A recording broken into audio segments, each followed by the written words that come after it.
Сәлеметсіздер ме балалар? Жаратылыстану пәні бойынша екінші сабағымызды бастаймыз. Бұл біздің оқулығымыздағы 54-ші параграфпен сәйкес келеді. Сабағымыздың тақырыбы экожүйелер.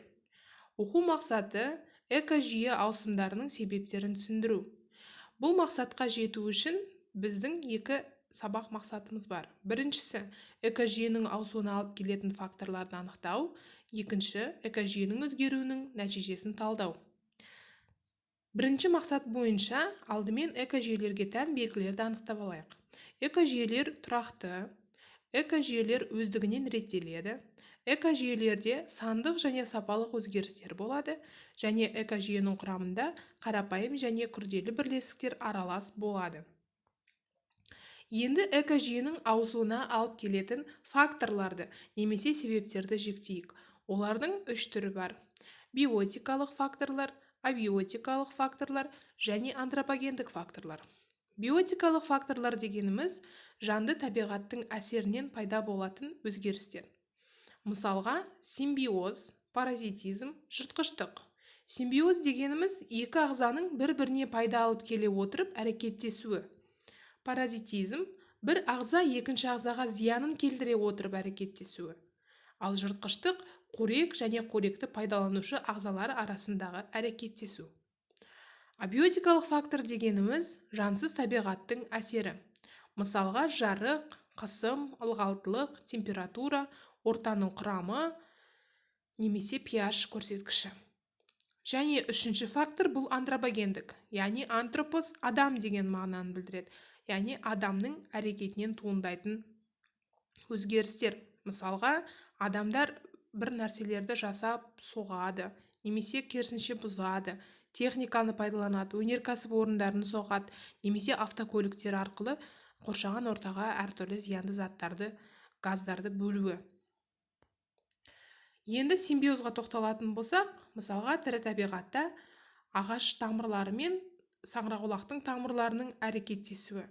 Яғни бұл жерде екі ағза бір-біріне пайда келтіреді, бір-бірінен пайдалы заттарды алып, осылайша әрекеттесу іске асады екен.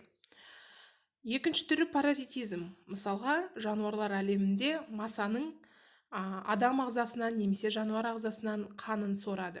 Қанын сорған кезде маса бір адамнан екінші адамға өзінің адамдардың ауруларын бір-біріне тасымалдауы мүмкін.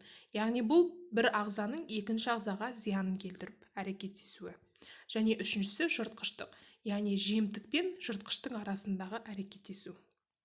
Абиотикалық факторларға келетін болсақ, міне бізде жарық, жылу, ылғалдылық, топырақтың құрамы секілді әртүрлі факторларды бір суретте көре аламыз. Енді антропогендік фактор. Мысалға, мына суретте адамдар көлде көлдің жанындағы жануарларды, құстарды, ағаштарды барлығын жойып, орнын тегістеп, орнына үй салды. Яғни табиғатта дайын экожүйені олар бұзып, орнына құрылыс орындарын соқты. Екінші мақсат бойынша экожүйенің өзгеруінің нәтижесін талдау. Ең бірінші экожүйенің ауысуы немен сипатталады, соған тоқталып кетейік. Біріншіден, экожүйеде ағзалар саны алуан болады. Екіншіден, ағзалар саны көп болған сайын экожүйе тұрақты болады екен. Үшіншіден, жалпы биомассасы артып отырады. Және соңғысы бұл қоректік тізбектер күрделене түседі екен.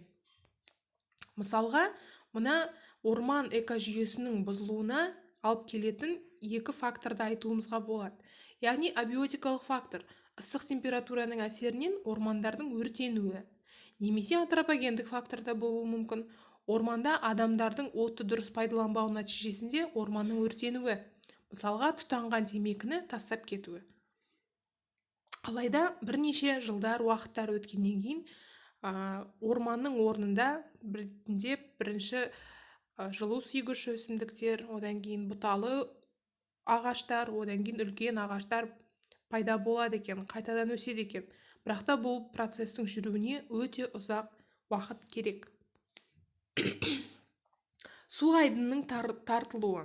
Су айдынының тартылуы, яғни көлде зат айналымы тұйықталмағандықтан қоршаған ортаның қалдықтары су түбіне жинала береді. Бірнеше жылдар өткен соң көл батпақ сазға айналады. Яғни үшінші суретте көріп тұрғанымыздай. Ол қалдықтар нығыздалып шымтезекке айналады.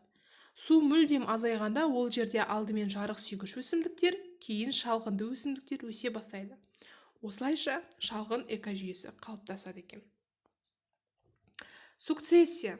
Сукцессия деп отқанымыз осы экожүйелердегі, яғни белгілі бір аумақта табиғи бірлестіктердің бір-бірін біртіндеп ауыстырып отыруы. Мысалға, көл экожүйесі. 5 жылдан кейін ол жақта өсімдіктердің саны артып, қалдықтар су түбінде жинақталады. 10 жылдан кейін ол жақта су бетінде өмір сүретін өсімдіктер пайда болады. 20 жылдан кейін оның орнында су тартылып, орнында жер пайда болып, ағаштар өседі. 50 жылдан кейін ол жақта үлкен алып ағаштар, өсімдіктер, жапырақтар, жануарлар пайда болып, жаңа бір экожүйе немесе бірлестік пайда болады екен. Бүгінгі сабағымыз аяқталды. Назарларыңызға рахмет.